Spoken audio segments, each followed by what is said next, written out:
Sizdən soruşurlar. İradə Saqın nitq təlimlərində diksiya necə dəyişilir? Bununla danışacağıq. Bizim dərslərdə xüsusən qadınlar sürətlə dəyişir. Bu dəyişim nə adlanır? Bu dəyişim transformasiyadır. Bu yalnız nitqin yox, ruhun dəyişimidir. Çünki qadınlar dəyişmək istəyəndə birinci kosmetoloji salonlara üst tuturlar və əməliyyatlara üstünlük verirlər. Yaxşı üzünü dartacaqlar, dərini cavanlaşdıracaqlar.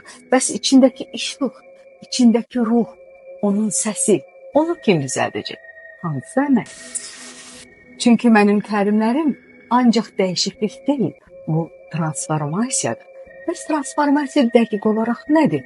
Bunu sizə açacağım. Bu hansısa məşhura baxıb özünü onu oxşatmaq deyil, bu özünün pro variantını tapmaqdır. Çünki məhz sənin pro variantın bu içindəki səndir. Onu anlayıb dərk eləyəndə sən onun səsini çıxaracaqsan. Yalandan özünü mədəni, incə qız göstərmək üçün səsli dəyişib boğazında yığıb başqa bir adam kimi təqdim eləməyəcəksən. Bu səslə insanlarla danışıb evə qaydanda belə bir kobud qadın səsi çıxartmayacaqsan. Bu, çünki nə o variantın, nə bu variant sənin deyil, sənin səsin başqadır. Mən sənə o səsi tapmağı öyrədəcəm.